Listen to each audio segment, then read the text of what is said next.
Para se tornarem mais competitivas, empresas buscam cursos feitos sob medida para qualificar mão de obra e atender às necessidades que vão surgindo no mercado. Os mais procurados são os cursos customizados do Senai. O Rio em Foco está no ar.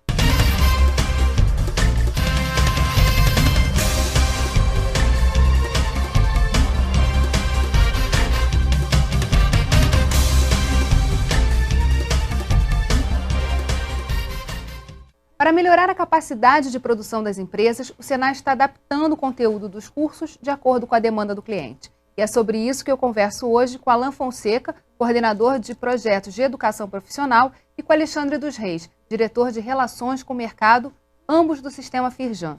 Nossa reportagem foi conhecer um dos cursos do Senai. Vamos acompanhar. Além dos customizados, o Senai oferece muitos outros cursos. No Senai Tijuca, por exemplo, são 4.285 alunos, divididos por diversos setores. O Senai Tijuca atende hoje em 6 segmentos industriais, que é a construção civil, eletricidade, automotiva, logística, alimentos e ourivesaria. Alguns alunos vieram para o Senai encaminhados pelo Ministério do Trabalho, para serem requalificados e reencaminhados para o mercado de trabalho. Hoje o mercado ele é dinâmico, né? Cada hora o mercado pede uma posição, uma situação nova. Então isso faz com que o governo ofereça diversas posições ou situações para o aluno escolher. Muitos alunos desse setor que vem no Ministério do Trabalho são profissionais que trabalham como chaveiro, como açougueiro, como rodoviários e tal. Então temos multiprofissões buscando uma nova profissão. Outros procuram o Senai por conta própria, como Robismar, que é microempresário e quer se preparar para o crescimento do mercado. Já trabalho no ramo, sou inscrito no MEI, né, microempreendedor, e vim aqui para o Senai para me qualificar. No ramo de instalador predial de tubulações de gás de combustível. Mas tem os mais jovens, que perceberam a importância de estarem preparados para as oportunidades que surgirem. É uma área que estão crescendo muito, a construção civil, e escolhi o Senai porque o Senai é a base da indústria. E é um nome muito forte no mercado. Eu escolhi esse curso porque eu me interessei por ele, achei que tinha a ver comigo por causa da construção civil. Me inscrevi pela internet, pelo Pronatec, e eu estou gostando muito. Eu acho que é um aprendizado maior, estou desenvolvendo mais essa parte que eu gostava já. Pretendo fazer faculdade e pretendo fazer mais cursos aqui para aprimorar mais essa parte que eu já comecei. As pessoas podem ter acesso ao curso pelo site, que é www.firjan.org.br, e pelo número 08.231.231. Quais as demandas hoje principais das empresas em relação a esses cursos? Nós não podemos deixar de visitar a questão de décadas que nós ficamos sem investimentos na indústria, na produção, no desenvolvimento econômico do Estado do Rio. E agora o Estado do Rio está passando por um momento do norte ao sul, seja metal mecânico, metalúrgico, automotivo, com a chegada da Nissan e a consolidação do polo automotivo no sul fluminense, o próprio Compeg, que vocês acabaram de discutir, no norte do estado, o Complexo do Açu, e no entorno do Rio de Janeiro, você tem Itaguaí, com grandes empresas se instalando, e a questão da área naval. Então, no documento que nós fazemos todo ano, que é o Decisão Rio, nós temos no biênio 2012-2014 211 bilhões de reais de investimentos, sendo que 140 só a Petrobras. Então, a gente parte, o Sistema Firjan parte daí a toda a demanda que vem de todas as empresas dos 34 setores da indústria. E a questão da qualificação do curso customizado tem a ver com uma consequência de ter a demanda, e a causa é produtividade, melhorar a produtividade das empresas. Como são esses cursos, como eles são oferecidos? Como todos os nossos programas de educação profissional, eles têm ampla participação do mercado, né? Nós fazemos os cursos com as empresas, com as entidades de referência, e a partir daí identificamos quais são aquelas competências que são necessárias, né, para as empresas, e fazemos uma leitura pedagógica disso e oferecemos a partir de programas. Isso serve tanto para os cursos que atendem as pessoas, como também no caso específico para as empresas, né? Cursos onde a gente possa colaborar no aumento de competitividade e na adequação dessas empresas a um novo cenário, tanto tecnológico quanto político e econômico. São cursos de chão de fábrica, na maioria desses customizados? Não, são cursos que eles vão desde a base operacional, né, no caso de empresas que fazem um determinado investimento de modernização dos seus parques e requer que o Senai faça a capacitação dessas pessoas para mexer frente a esse novo patamar tecnológico, né, como também cursos relacionados à área de gestão e de melhoria dos seus próprios processos. Então, é um amplo leque que vai do chão de fábrica até a supervisão técnica. Nós atendemos desde a formação básica até a pós-graduação. Nós temos toda a escala da educação continuada. O Senai, através do Sistema Firjan, vem investindo para atender todas essas demandas de 211 bilhões que vem ocorrendo nos últimos 5 anos. Nós temos investido em média de 100 milhões por ano em novas unidades, em equipamentos, né, e software de tecnologia, porque além do grande desafio de passar a aprendizagem, o Senai e o Sistema Firjan têm um grande desafio de como passar essa aprendizagem para essa nova geração, né? Essa integração, essa convergência de mídia e tecnologia de ensino, que é um grande desafio para os próximos anos. Esses cursos que estão sendo oferecidos, eles podem substituir o ensino médio? Olha, na verdade, não. Por quê? Porque quando nós estamos falando de profissionalização, nós estamos falando de apagão de mão de obra, é uma consequência. Nós temos que tratar a causa. E uma das causas do apagão da mão de obra, da qualificação, é a formação básica, a educação básica. Para isso, o SESI é uma empresa do Sistema Firjan que está disponível para produzir e tratar esse assunto. E logo em seguida você tem a formação profissional. Só que nos últimos anos, nós, através do Senai em Rio, a gente construiu um produto que é o articulado do ensino médio com o profissionalizante. E isso tem sido uma direção dos ventos e não tem volta. Na verdade, seriam 2 certificações, né? Conforme o Alan pode explicar melhor, a Lei de Diretriz Básica da Educação. A gente vai falar sobre isso no próximo bloco, não saia daí. Rio em Foco aqui, política e economia caminham juntas.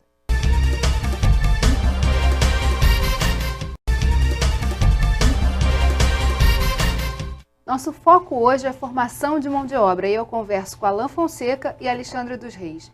Nós falávamos no bloco anterior sobre essa cultura nova que tem surgido da formação da mão de obra, de uma necessidade que as empresas têm buscado. Isso é uma tendência? É uma tendência, Gê. É uma tendência porque você, quando tem uma demanda aquecida, como está acontecendo, o Estado do Rio de Janeiro está sendo privilegiado com essa demanda dos investimentos, alguns setores têm uma falha, um gap enorme de profissionais qualificados. Então está acontecendo sim, é uma tendência. Só que nós, ainda com cultura nacional, as empresas e alguns setores, inclusive, investem muito pouco na formação dos seus profissionais. 3 vezes menos do que, inclusive, as empresas na Europa. Só que isso está começando a ficar caro, porque quem não investe na formação, no desenvolvimento, no treinamento próprio, ele tem que, quando tem seu aumento, sua demanda, precisa produzir mais, ele vai ao mercado e acaba pegando um profissional pronto e, obviamente, é um profissional mais caro, acaba ficando mais caro o custo da operação dele.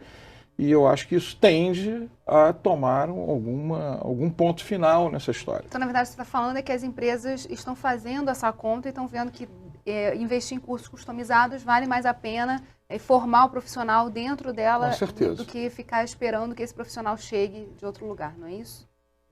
Exatamente. Até corroborando essas informações, a gente analisando os últimos 3 anos, nota que um avanço no atendimento às empresas, não só no aperfeiçoamento dos seus profissionais, ou seja, para fazer frente ao que eu havia falado no bloco anterior, das inovações tecnológicas, das mudanças legais, mas também a gente vê um crescimento percentual bastante significativo, na ordem de mais de 100%, de empresas que investem na formação, ou seja, que pegam pessoas, né, da comunidade, do seu entorno e investem na profissionalização daquelas pessoas, né, em fazer com que ao término de uma ação educativa essas pessoas tenham um título profissional, para a partir daí aproveitar essas pessoas. Isso tem sido bastante comum, sobretudo nos grandes empreendimentos do Estado.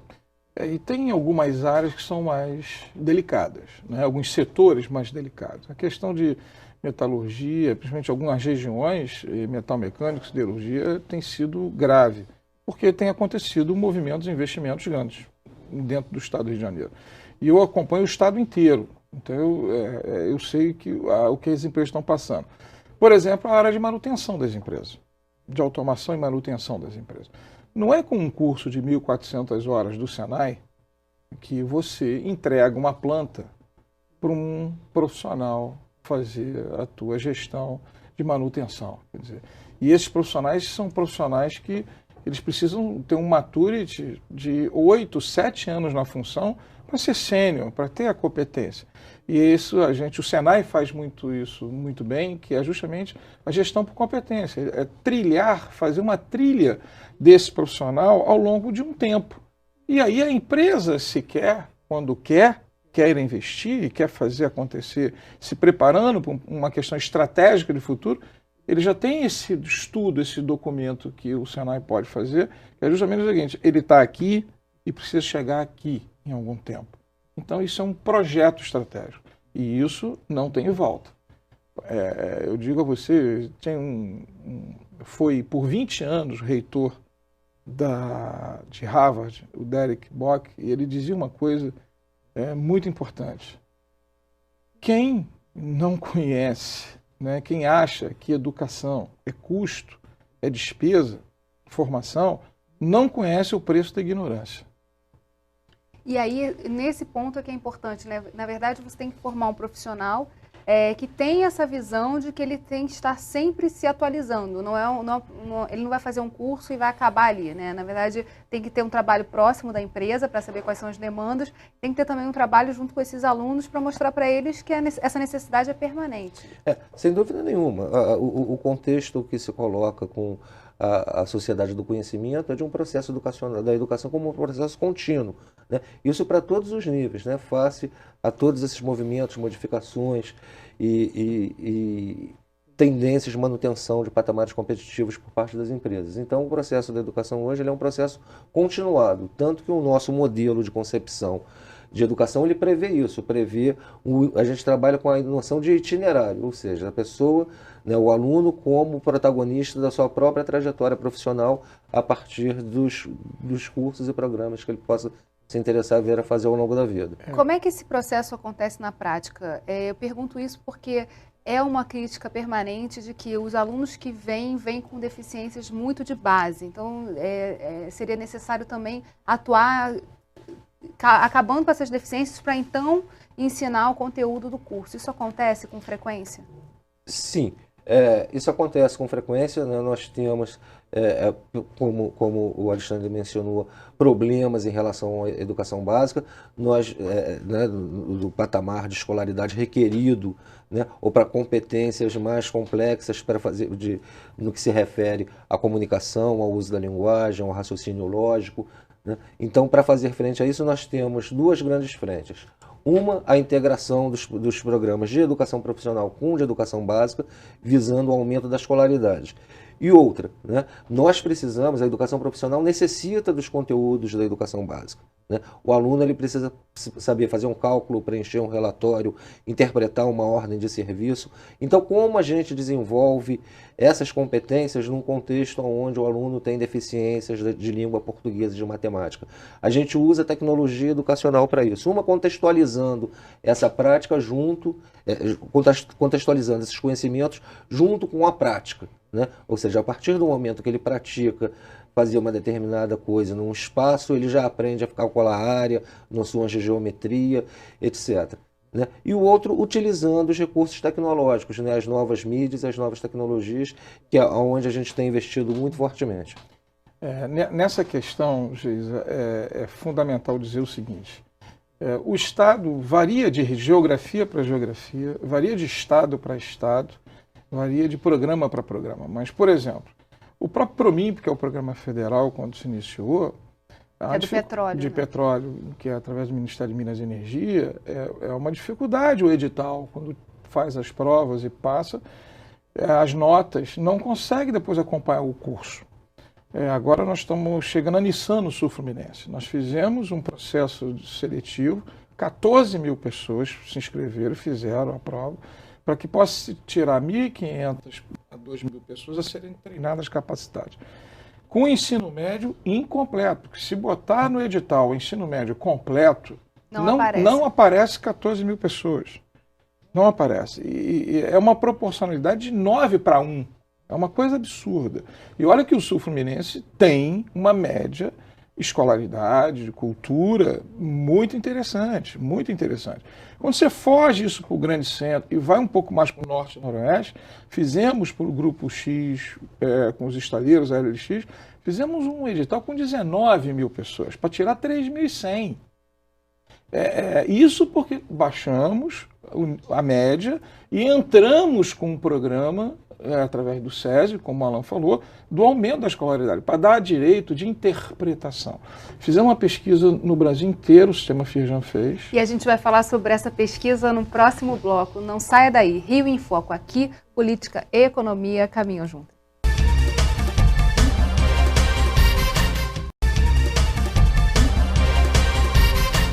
No bloco anterior, a gente estava falando de uma pesquisa que foi feita pelo Sistema Firjan. Uma pesquisa que nós fizemos no Brasil inteiro e buscando, junto aos empresários, as maiores dificuldades de contratação. E um dos blocos da pesquisa que aparece é justamente a dificuldade de, quando consegue contratar, contrata abaixo das expectativas de qualificação. Todas elas aparecem claramente isso. E principalmente a questão de resolução de problemas, de lógica, de proatividade, competências comportamentais misturadas com as competências técnicas, que é justamente a direção dos ventos. Você não tem como desassociar mais o que é competência técnica e competência humana. Agora, a gente está falando de um momento em que o trem está andando em alta velocidade e a gente tem que adaptar, enfim, tem que formar mão de obra para ontem. Agora, pensando um pouquinho mais a médio prazo e a longo prazo, o que poderia ser feito para que o Sistema S pudesse complementar, de fato, dar um ensino profissionalizante, quer dizer, formar os trabalhadores, mas não precisasse entrar no que deveria ser feito no ensino público, enfim. Como essa relação pode ser trabalhada, ou está sendo trabalhada, com as escolas do ensino básico e do ensino público, para que isso mude a médio e longo prazo? Sim. Bom, o Sistema Firjan vem, através das pesquisas e intenções, como o próprio Alan falou, uma das coisas é conversar com o mercado. A gente precisa, e está o tempo todo, conversando com as empresas e com os espaços organizados setoriais da indústria. E, através disso, a gente consegue chegar na demanda que eles precisam, do profissional que eles precisam. Mediante essa radiografia, você consegue extrair daí e começa a imaginar que público. E nós temos hoje, o SESI-Senai está participando em todos os grandes investimentos do Estado privado, público. Nós estamos envolvidos totalmente dentro das UPPs, que é um grande programa social e que nós estamos justamente para preparar esse público das UPPs. E nós somos o maior operador do Pronatec, que é um programa do governo federal, fantástico, uma proposta maravilhosa, que é justamente para os alunos do ensino médio da rede pública. E está se dividindo em duas dimensões, a dimensão do nível do segundo grau e de qualificação, que o Alan pode falar um pouco melhor. Mas, na realidade, existem já programas para isso. O Senai do Estado do Rio de Janeiro, mais de 200 mil alunos por ano são formados hoje. Né? E qual é a certificação que esses alunos recebem? Como é que eles estão formados? Eles podem fazer a universidade? Já estão prontos para, por exemplo, fazer uma prova para uma faculdade?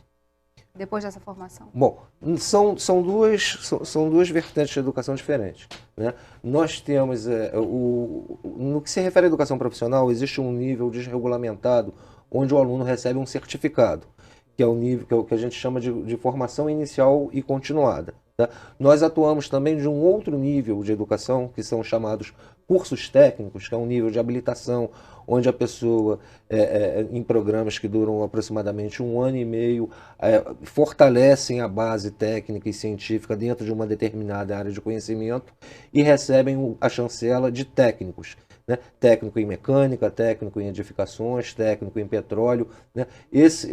Essa certificação tem um reconhecimento tanto do MEC, ele faz jus a um diploma, e com esse diploma ele também pode se credenciar frente às associações profissionais, né? Como o CREA, o CRQ, dependendo da área tecnológica. E nós atuamos também no nível da pós-graduação, que é um outro nível regulamentado, né, cujo o pré-requisito é a graduação. Né? Então, é uma especialização daquela graduação. Né? Então, o curso, por si só, ele não dá um acesso direto à universidade.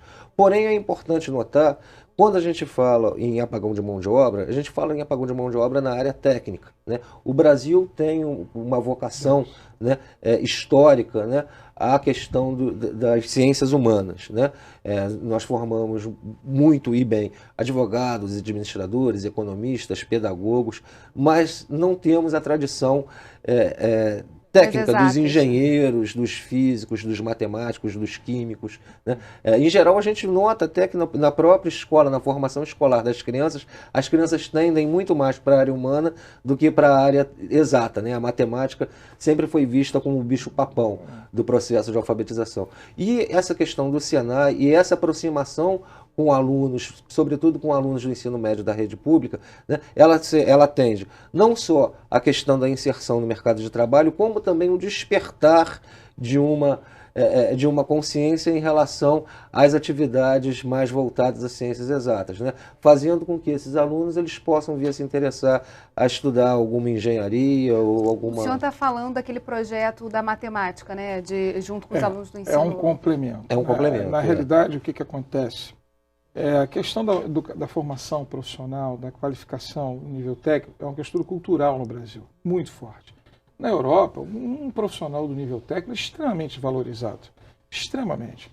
O que acontece é que numa roda que você colocar 10 pessoas de classe média para cima e pergunta, filhos de quem aqui faz curso técnico? Talvez 2 vão levantar a mão, talvez 2, porque não fazem curso técnico. Saem direto do 2º grau para a faculdade, mesmo que seja engenharia, mas vão direto. No outro momento, que a base da pirâmide, que é o maior volume, a massa, e que é aí que eu acho que o programa Pronatec vem para tentar cobrir esse gap, é que as pessoas não conseguem terminar o ensino médio para fazer o 2º grau. E eu acho que esse é o grande desafio da educação pública e da educação continuada na formação básica. Fazer com que haja essa base de formação de pessoas no ensino médio e que desperte a integração à educação profissional. A gente convive e diretamente apareceu nessa pesquisa a questão da matemática, da lógica. Nós, o Sistema Fijan, através do SESI, nós estamos investindo no nosso projeto, num programa SESI Matemática, começou já nas escolas públicas, nós temos meta de inclusão, inclusive, né, para os próximos 2, 3 anos do sistema, de estar em quase 20, 30% das escolas públicas com a sala da matemática. Né? Nós temos um projeto chamado Casa da Matemática, justamente para gerar esse tipo de comportamento.